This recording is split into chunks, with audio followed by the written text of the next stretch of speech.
অন্যান্য দেশকেও ভাবি রাখি, কিন্তু বন্ধুগণ আমরা যতই যাই করি আমাদের যেখানে থাকি সেই জায়গাটাকে আগে সুরক্ষিত রাখতে হবে। এই জায়গা যদি সুরক্ষিত থাকে তাহলে আমাদের সবকিছু ভালো থাকবে। তাই সকলের কাছে আরো একবার নিবেদন করব, এই 2026-এ যে নির্বাচন এবং এখন থেকেই আপনাদের কাজ যেমন আমরা বুঝাচ্ছি তেমন প্রত্যেকের কাজ সবাইকে বলা যে এই নির্বাচন কিন্তু আমাদের সামনে শেষ নির্বাচন হতে চলেছে। তো এই নির্বাচনে কোনো ভুল করা যাবে না, আর কিন্তু আসবে না এই সুযোগ।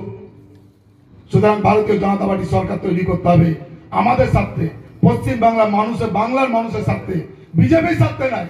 বিজেপির মুখ্যমন্ত্রী একটা রাজ্যে না হলে কোনো যায় আসে না, কিন্তু পশ্চিম বাংলার মানুষের স্বার্থে ভারতীয় জনতা পার্টি সরকার এখানে আমাদের তৈরি করা দরকার, না হলে পরে আমরা থাকতে পারবো না।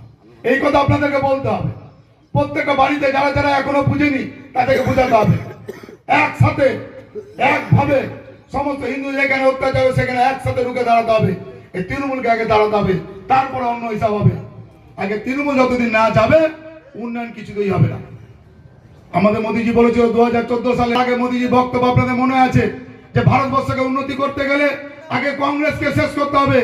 কংগ্রেস আজকে 60-65 বছর আজকে শাসন করেছে। যে কংগ্রেস আমলে ভারতবর্ষে এমন কোন জায়গা ছিল না যেখানে দুর্নীতি ছিল না, আকাশ থেকে পাতাল এমন কোন জায়গা ছিল না কংগ্রেস আমলে দুর্নীতি ছিল না। কিন্তু মোদীজির নেতৃত্বে 11 বছর শাসন ক্ষমতা চলছে, অন্য 22টা রাজ্যে ক্ষমতা চলছে বিজেপি, একটা রাজ্যে কোন মানুষ এসে বলতে পারবে না সেখানে দুর্নীতি চলছে।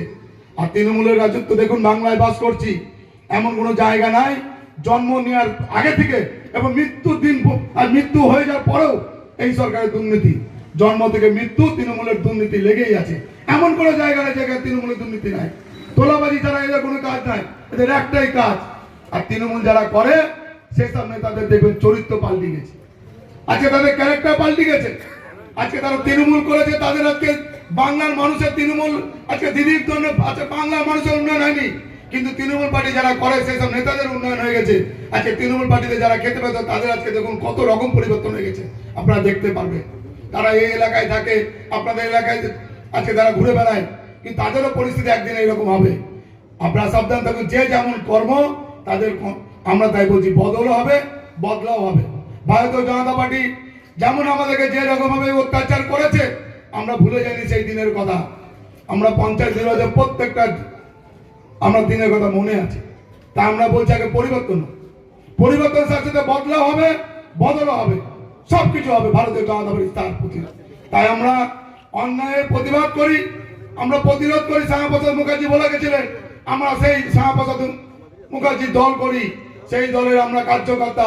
শ্যামাপ্রসাদ মুখার্জি বলেছিলেন অন্যায়ের প্রতিবাদ করো, দরকার পড়ে প্রতিরোধ করো, যদি না পড়ে প্রতিশোধ নাও। তো ভারতীয় জনতা পার্টি আগামী দিন তৈরি আছে।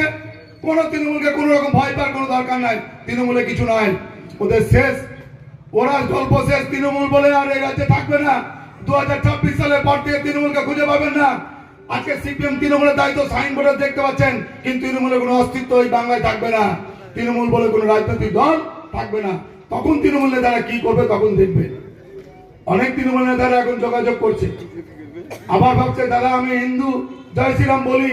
বিজেপি নেতাদেরকে বলছে দাদা জয় শ্রীরাম, আমরা আছি দাদা, আমরা জয় শ্রীরাম আমরাও বলছি, এটা আমাদের রাম, আমাদের হৃদয়ে আছে।